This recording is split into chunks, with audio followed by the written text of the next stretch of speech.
Explicación del mundo espiritual de luz. Explicación 63. En el cumplimiento de una misión, queridos hermanos, me presento una vez más ante vosotros, para conversar y afirmar las relaciones espirituales que existen entre vosotros, que estáis en materia, y nosotros que moramos en espíritu. No todos los atributos del espíritu pueden ser desarrollados en toda su plenitud a través de la materia, mas una vez que se pasa de la envoltura terrestre al plano espiritual, llevando el reconocimiento de lo que ese paso transitorio al que habéis llamado muerte, la mirada espiritual se hace penetrante, la mente espiritual se hace más perspicaz y elevada, y la voluntad se desenvuelve y se hace firme y la transportación se facilita. Es entonces, hermanos, cuando se facilita también el desarrollo de los dones de la humanidad, del apego a la verdad y de la caridad.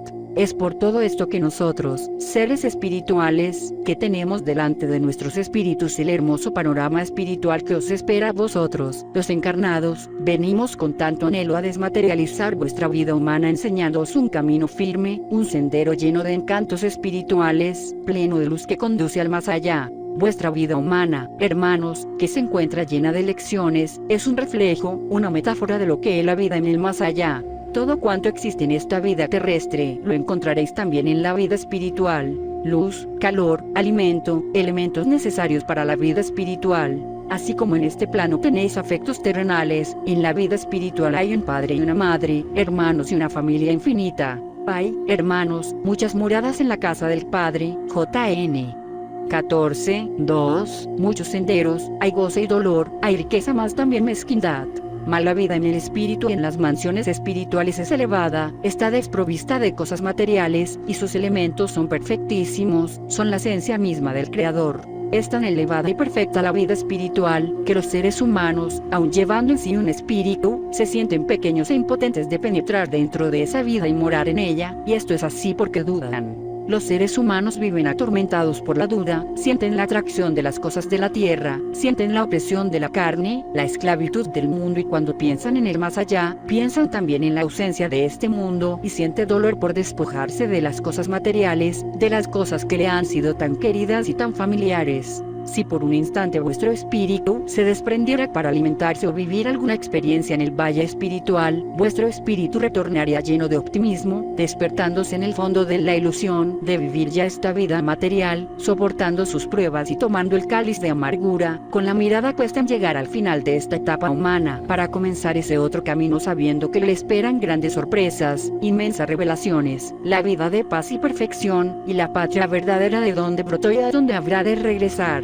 El final de esta jornada, hermanos, no está en el año 1950, no está en el año 2,000, el final de esta jornada no está en este mundo, el final de la jornada está en el seno de Dios. Esta jornada tiene sus grandes placeres, no únicamente encontraréis en ella tropiezos, tiene también dulzuras, a pesar de amarguras y cuitas que en la jornada atravesáis. Sin lucha no hay mérito, os dice el Señor, y hay que hacer méritos, hay que sembrar trigo para recoger trigo, como también os dice el Señor en su palabra. Sed idealistas, hermanos, y así no habrá en la jornada tropiezo superior a la fuerza de vuestro ideal, no habrá escollo que logre acobardaros, y no habrá prueba que os venza en el camino. Cierto, tendréis momentos de incertidumbre, desorientaciones pasajeras, pruebas que hagan estremecer vuestro espíritu y vuestra carne, pero ningún golpe logrará venceros, porque el espíritu que se levanta con un ideal ya jamás vuelve a caer. El ser humano que camina animado por un ideal espiritual y justo, lleva en sí la gracia y la presencia del Padre, y contempla por ello con mayor claridad ese camino, y la fuerza que se encuentra en ese camino es muy grande, porque la toma del mismo Padre.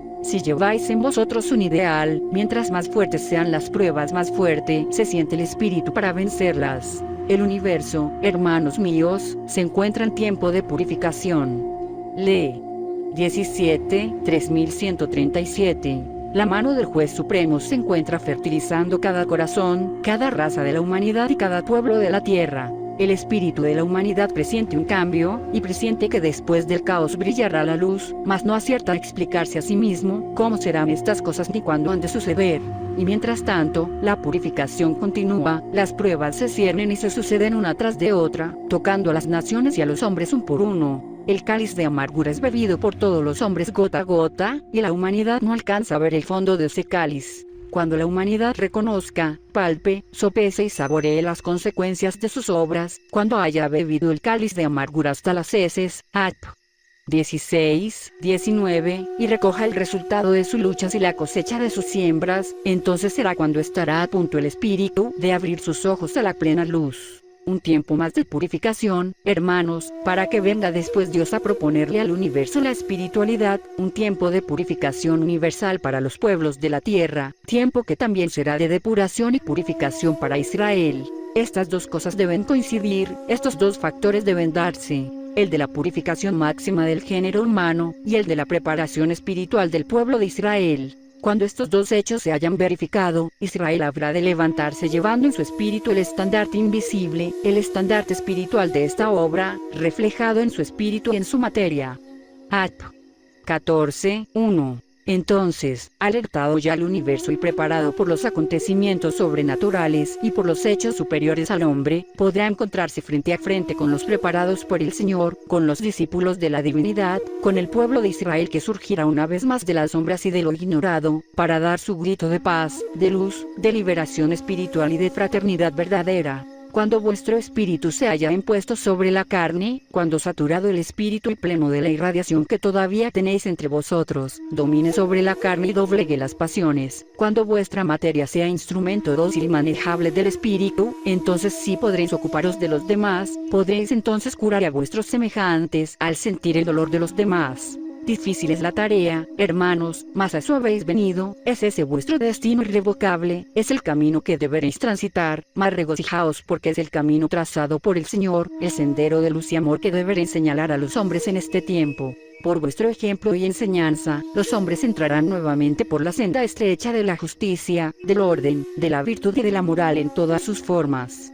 Mucho tendréis que ejercitar todavía vuestro espíritu así como vuestros altos sentidos materiales, para alcanzar la fortaleza y el temple necesarios para esta gran misión. Ahora, todavía estáis enfrascados en la lucha entre vuestro espíritu y vuestra materia, y mientras esa lucha interior prosiga, poco podréis hacer por los demás. Entre las multitudes de espíritus que han llegado y continúan llegando a habitar este planeta, Dios ha enviado en todos los tiempos espíritus con mayores responsabilidades que otros, con misiones y cargos que desempeñar en beneficio de la humanidad.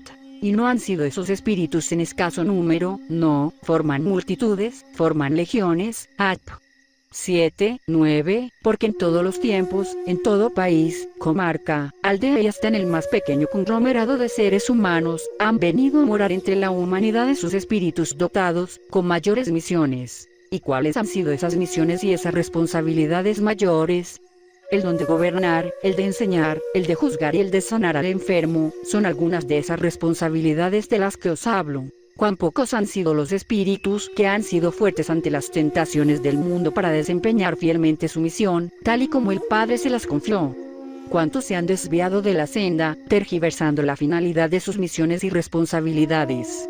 De ahí, hermanos míos, el desorden mundial en estos tiempos, mas no solo las misiones que os acabo de enumerar son grandes y delicadas. La misión de los padres de familia es una responsabilidad inmensa, y tenéis en este tiempo de relajamiento de todas las instituciones, la tergiversación de todas esas misiones. Tomad a los gobernantes, por ejemplo, el gobernante que debiera ser un servidor de su pueblo, se convierte en el señor de él, se corona y se convierte en su monarca, y no vive para los demás, sino que se engrandece con la pobreza de los demás, y su grandeza consiste en la pequeñez de los otros. Necesariamente ese gobierno se convierte en yugo para su pueblo. ¿Y qué os diré de los dotados con el don de curación material, de los médicos? Estos acallan la voz de su conciencia y de sus sentimientos, apartan su mirada del dolor de la humanidad, y lo toman únicamente como motivo de su enriquecimiento y de su grandeza material, aumentando el caudal de sus arcas en la medida que aumenta el dolor de los hombres. Y también aquel que ha sido dotado con el don de justicia para juzgar los hechos humanos, para pesar en la balanza de las leyes humanas las faltas de los hombres, ese solo contempla las causas de los hombres como un motivo para su grandeza personal. Y así, hermanos míos, en todos los órdenes de la vida en este tercer tiempo, el hombre camina fuera del sendero. Los grandes espíritus dotados de grandes misiones ceden ante las tentaciones y se pierden. Las grandes facultades y los grandes dones no son puestos al servicio de la causa que Dios les destinó. Dentro de sus espíritus así dotados, los hay egoístas que, reconociendo en ellos una cierta grandeza, un don con un desarrollo superior al de los demás seres humanos, lo ocultan, vanagloriándose íntimamente de ello. en vuestra futura peregrinación por el haz de la tierra, hermanos, seréis testigos de grandes injusticias y de grandes errores entre la humanidad.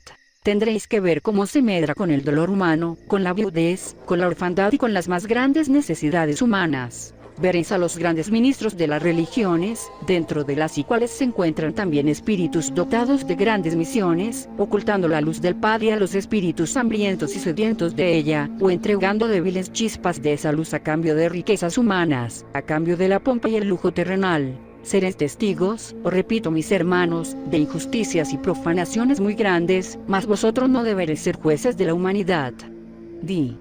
32-35. Entre este pueblo están los escogidos del Señor para desempeñar misiones muy grandes, y si sois escogidos y enviados por la mano de ese gran Señor podríais carecer de dones, virtudes y potencias extraordinarias. Mas también a vosotros se ha acercado la tentación para haceros caer, para que no pongáis vuestros dones al servicio de la causa divina, para que encaucéis vuestros pasos por sendas equivocadas, para sembrar en vuestro espíritu y corazón la soberbia, el espíritu de grandeza y superioridad, para despertar la ambición y el afán de sentiros señores ante los hombres. Así han llegado el mundo y la tentación entre vosotros, y contra estos elementos y fuerzas nocivas habéis luchado, hermanos míos. Unos han cedido y caído, mas muchos también habéis luchado y vencido. Todavía la lucha interior es muy grande en vosotros, hermanos míos, todavía la hora del triunfo de esta obra entre Israel no ha llegado, todavía las pasiones se levantan y gritan a través de vuestra carne y de vuestros sentidos, todavía vuestro espíritu gime y llora, se debate y llega a tropezar. Mas la meditación, la oración y el cumplimiento levantan de nuevo y os hacen vencer. Ay de los que entre este pueblo tengan vanidades, ansia de grandeza o de significación, porque su lucha, por grande que parezca, caerá por tierra. Su obra, firme en apariencia, en un instante se desmoronará. No sobresaldrá dentro de este pueblo el nombre de ninguno, y si esto llegara a suceder no sería por voluntad divina. Lo que debe brillar es el nombre del pueblo en su conjunto, el nombre de esta doctrina.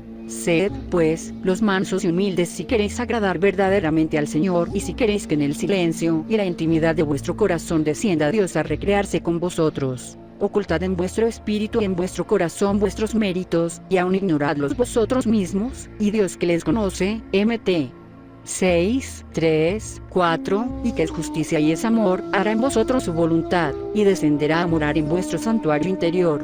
Vosotros amad al Padre, amaos los unos a los otros con el amor que el Maestro os inspira, con ese ejemplo sublime que Él os diera, haciéndose hombre y dando la vida por sus amigos que es la humanidad toda. No todo lo vais a hacer vosotros, vuestra misión es mínima en comparación con la obra universal de redención y perfección, y con los millones y millones de espíritus que existen con misiones también. La obra es divina y la lleva a cabo Dios mismo.